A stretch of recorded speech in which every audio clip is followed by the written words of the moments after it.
ہادی ابن مہدی کی سلطنت۔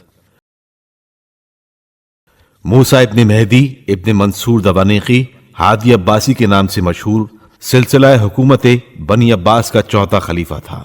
مہدی نے 11 برس حکومت کر کے وفات پائی اور اس کے مرنے کے وقت اس کا بیٹا ہادی جرجان میں تھا۔ ہارون رشید نے یحییٰ برمکی کے صلاح و مشورے سے ایک تیز رفتار قاصد کو اس کے پاس روانہ کیا۔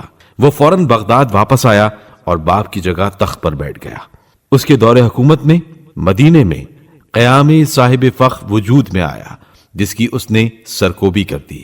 ہادی عباسی کی نظر میں علویوں کی اس تحریک کے اصلی محرک امام موسیٰ کاظم علیہ السلام تھے، لہٰذا وہ آپ علیہ السلام کے قتل کے درپے تھا، لیکن وہ اپنے منصوبے کو عملی جامہ پہنانے سے پہلے ہی اس دنیا سے چلا گیا۔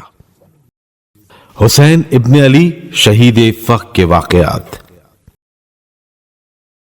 حسین ابن علی ابن حسن مثلث ابن حسن مثنى ابن حضرت امام حسن علیہ السلام شہید فخر کے نام سے مشہور ہے، جنہوں نے ہادی عباسی کے دور حکومت میں قیام کیا۔ ان کی مسلح تحریک خلیفہ وقت کی طرف سے علویوں اور شیعوں پر بے حد ظلم و ستم کے مقابلے میں تھی۔ یعقوبی کا بیان ہے، عباسی خلیفہ ہادی نے طالبیوں کو تلاش کیا، ان کو شدت سے ڈرایا اور ان کے حقوق کو قطع کر دیا، اور مختلف علاقوں میں یہ لکھ بھیجا کہ طالبیوں پر سختی کی جائے۔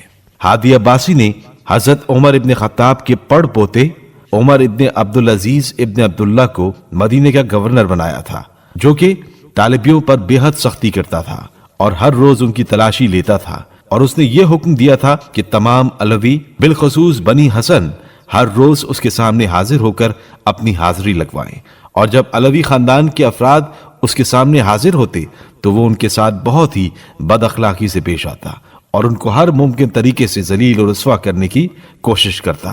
اس ظلم کے مقابلے میں حسین ابن علی حسنی نے قیام کیا اور اپنی تحریک کا باقاعدہ آغاز کیا، اور جب دونوں طرف مقابلے کا سامان ہو گیا تو ایک روز بڑے زور و شور سے تلوار چلی، عباسیوں کو شکست ہوئی اور وہ اپنے گھر کے دروازے بند کر کے بیٹھ گئے، اور حسین ابن علی شہید فخر صبح کی نماز کے وقت اپنے ساتھیوں کے ہمراہ مسجد نبوی میں داخل ہوئے اور مؤذن کو حکم دیا کہ اذان میں حی علی خیر العمل کہا جائے۔ نماز صبح حسین ابن علی کی ابتدا میں ادا کی گئی۔ اس کے بعد انہوں نے کتاب خدا اور سنت پیغمبر صلی اللہ علیہ وآلہ وسلم کی بنیاد پر لوگوں سے بیعت لی اور لوگوں کو الرضا من آل محمد یعنی اولاد رسول سے ایک معین شخص کی رہبری کی طرف دعوت دی۔ پھر زندان سے تمام قیدیوں کو آزاد کیا، بیت المال کو اپنے تصرف میں لیا اور مسجد نبوی کو اپنی حکومت کا مرکز قرار دیا۔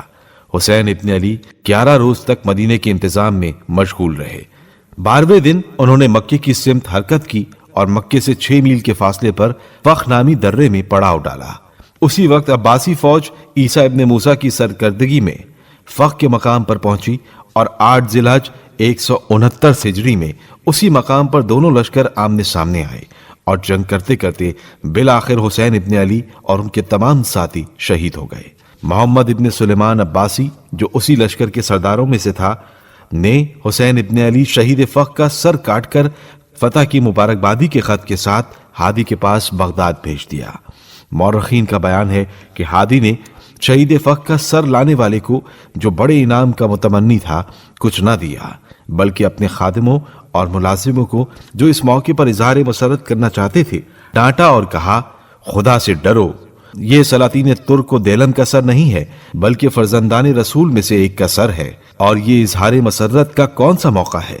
یہ واقعہ تاریخ میں واقع فخر کے نام سے مشہور ہو گیا اور حسین ابن علی ابن حسن شہید فخر یا صاحب فخر کے عنوان سے مشہور ہو گئے۔ ایک روایت کے مطابق جس کی نسبت امام علی رضا علیہ السلام کی طرف دی گئی ہے، یہ واقعہ کربلا کے بعد علویوں کے لیے دردناک ترین واقعہ تھا۔